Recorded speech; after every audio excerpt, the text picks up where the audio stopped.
Alright, welcome back, guys. Welcome in. Welcome. If you're new here, thanks for stopping in. If you're returning, welcome in. Welcome to the fam, right? Let's go ahead and clear the space, call on our team in spirit, our magnetic self. Let's go ahead and take a couple deep breaths and clear out this energy, alright? When you breathe into the top like you're going up, feeling in the top, and then when you push down, almost push it out in your belly, okay? We're going to go ahead and clear this energy. One breath in.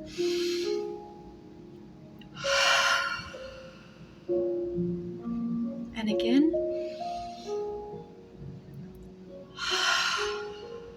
And a third time. Go ahead and tap into the energy, tap into the space. Allow whatever that's no longer serving you to be pulled out right now. I'm going to go ahead and burn up some incense here. Get a little flaring here. Allow everything to flow away. That way you can focus on the present moment, right? And we're going to see what energies we pull out and everything today. What's the message? What do the spirit guides have to say for today? All right, we're going to start out with the Reiki Oracle cards here. It says, today is a gift. All right, today is a gift. Yesterday is history, tomorrow's a mystery, today is a gift. That's why it's called the present moment, guys. Living in the present moment. So, what I'm getting out of this is while we're going through and transmuting all these generational traumas, all these traumas that we have, all the patterns that we're going through, all the cycles that we go through in life, everything from our past that seems to keep juggling back up, if it does. Now, for me, it doesn't really. It just kind of, at a moment in time when I know that I've been honest with it, as honest as I can be, then it flows away. I don't have to hide from it. I don't have to create a false identity. It is what it is. It is what it is, right? If it requires you to create some kind of safeness, or false identity, then you haven't processed it all the way, right? Because who you are is who you are. What you've done is what you've done. Like, you can't change anything from the past, but you can keep moving on to the forward as you're processing that. And as you're processing that, God will send in people along the way that need to help you with that, whether it's relationships, whether it's things you've done in your past, financially, if you're working on your health, your physical health, your mental health, whatever it is that you've done, whatever it is. It's like, don't hold on to this suffered and for some reason, I'm like, it's like seeing the bigger picture. What's the bigger picture?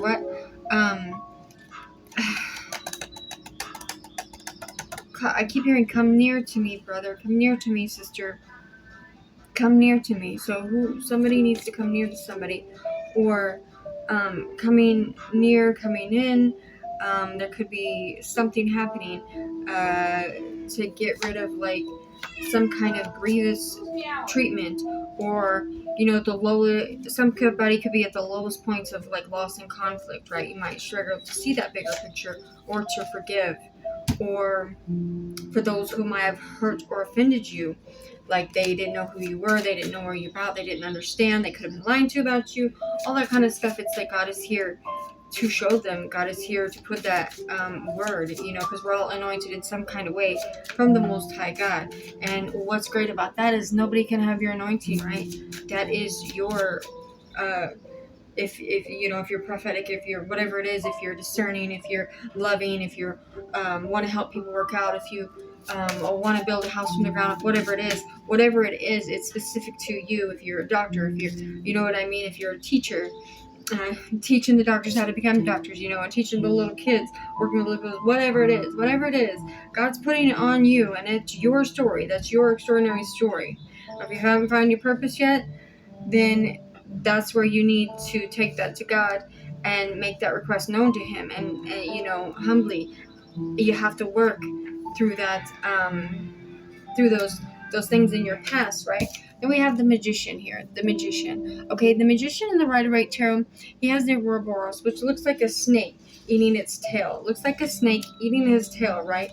And that is about the cycles of life, the life, death, rebirth, the mystery of destruction of matter, leading to the spiritual rebirth, which is what the magician does, right? It's that infinite flow from the universe. Kind of like I have the infinity symbol with the dove and the feather. It's like the infinite knowledge always coming through from the universe, either in your direct downloads that you get, or downloads through others that you get and that you receive, that either you need to give to somebody, or needs to come into you, right? Because that's the continuous return, the infinity. It never ends. It never ends, right? That harmony between that the consuming nature of life and bliss is its renewal, the oneness of all things, right? And that's what that snake eating its tail is. Not to be confused with like a snake that's like your friend lying to you, like a karmic snake lying to you about being with one of your exes and doing it on purpose. I'm not talking about all that kind of jazz, because if it's not a karmic relationship, then they would have came to you about it. That's not the kind of snake I'm talking about. Or like snakes, they're trying to, set you up, all that kind of stuff. That's not what this is. This is literally breaking down things, breaking down the principles in your life, right? The principles of things, the willingness to move through things, move through the cycles of degeneration, move through the cycles of destruction, right? Live life on life, not living life on life's terms, but allowing yourself to live on, right? You live on, like there is no death almost. So it's like holding back from this is almost like out of order, right? I'm not saying that people don't die. That's not what I'm saying. I'm saying separation is an illusion.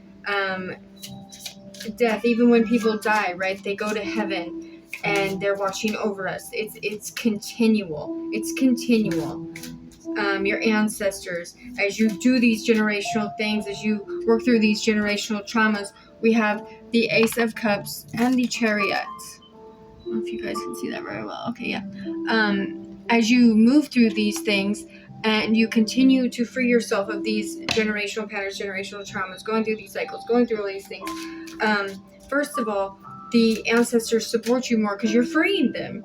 You're freeing them from things that they went through. You're working through all those thousands of years of things, and the divine, oh look, we have a dove here, and the divine sees that and like fills up your cup as you're doing that, right? With support, with things. And I'm not talking about like if you have done something and it's just given to you, right? I'm not talking about like inheritances or anything. This is a spiritual inheritance, right? You're spiritually inheriting this as you're moving through these things. And this is hard work, right? This isn't just, I'm going to sit here and read my book and think that it's going to actually work through it. You actually have to feel it. You actually have to go through it. You actually have to be honest about it and not try to push it to the side and be like, oh, I was too young to understand. Okay, yeah, you was too young, but how can you have done it differently, right? I'm not being rude. I'm not trying to be funny or nothing, but it's like unwrap that part of you. Unwrap that part of you. Unwrap that part of you, and how you have a grip on that, or how you have a grip on that, or how you have esteemed that to be, the comfort with that, the consolidation of the I heard minimal prism, a prism, maybe some kind of prism swinging, or like a pendulum, or maybe it's telling me to get my pendulum out.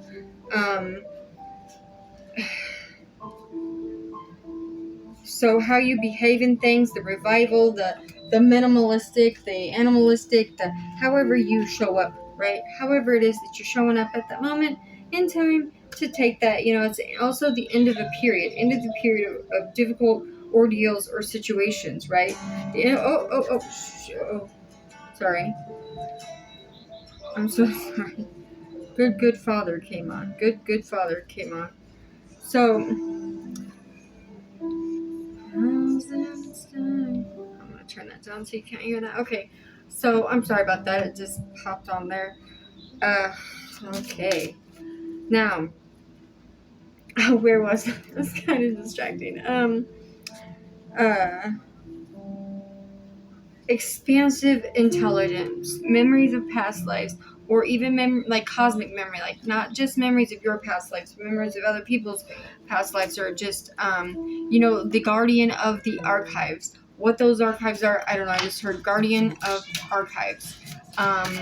Guardian of archives, which wouldn't that be the Akashic records? So guardian of Akashic records, or going into the Akashic records, or somebody could be going into their Akashic records to get this mastery of thoughts, mastery of cycles, mastery of feelings, mastery of emotions, because cups is water, which is also emotions, so that you can move forward, right?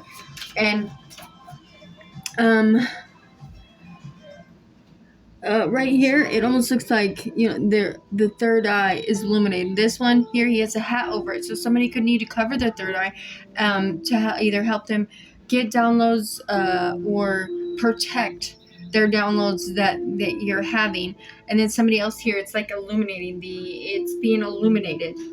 Okay. Sorry.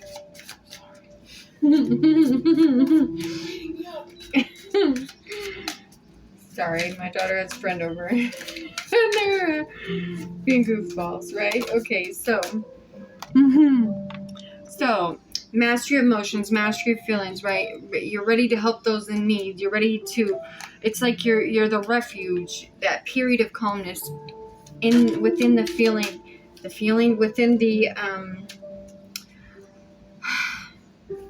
within the surge of like laughter and harmony, right? What kind of destructive attitudes, also here, what they're committed, what kind of destructive attitudes do you have? How can you dissolve any kind of aggression that you have? The other day we were talking about emotionally reactive, right? Emotionally reactive when people are being rude to you or whatever. How is your reaction to that? And it's almost like finding the goodness in not having a response, and then when it's needed, right? And this is also intuition being heightened with the third eye there. Intuition being heightened, daydreams, dreams, reunification of qualities, because we have kind of like emotional, spiritual, and physical realm right here, if you look at it that way. Right, and then we have a number 1 and 2 ones and a 7. So lots of new beginnings, lots of spiritual growth going on, which is spiritual inheritance, which is worth more than a physical inheritance, like I said, because some people can do things and it can be a contract with the devil, right? A contract in the 3D sometimes. And I'm not saying money is bad. We're not saying that, because we're working through financial like vows of poverty and all that kind of stuff, right? We're not saying that. We're saying literally that sorry. Sorry. It's falling. Okay. What was it? The High Priestess, number 2. So we have 2 ones and a 2. And see how she's sitting there? She almost looks unhappy in this picture. Oh, baby love. Okay, but regardless, something is going to be illuminated to you. Something is going to be illuminated to you about a friend, a family member, or something like that, that allows you to move forward, right? Allows you to move forward. Anything that's like, there could also be, okay. So, something is going to be split apart and renewed. Split and opened and renewed. I don't know what that has to do with anything, but that's just what I heard. So that could be like your spirit. Your spirit is, the fire is lighting up in your spirit again. Like I've been working out, after a period of not really working out that much. I've been working out every day for at least 30 minutes to an hour a day, right? Which doesn't seem like a lot to some people, but for me, it's very different, right? It's like there's something in there that wants something different for me. I want to feel more healthy, right? I don't want to have, any certain kinds of things. So it's like you're, it's just like that, but it doesn't have, that's just my example of it, because I always try to give examples. My daughter, she's gotten a little fire under her butt, cleaning and doing different things and trying new things. laughing more, getting out. But when God has given you a task, do it to the best of your ability, right? Do it to the best of your ability. Even if you're doing a squat and you're only going like halfway down because it's all your legs will let you go. It's all your knees will let you go, right? Don't look at it as you're not doing enough, right? You're responsible for you. He's using you for that for his glory, right? You're living for his glory, right? And that's your glory, not anybody else's, right? With the wheel of fortune here, that's like the Dharma wheel, but it's like coming through, and that's 10. That's 10. So any of these numbers could be birthdays, streets, times when you met somebody, months or days when this could happen. Something could happen, 10 days, 2 days, 7 days, 10 days, 2 days, 7 hours, right? 7 months, 10 months, next year, right? So that's the timing on this, but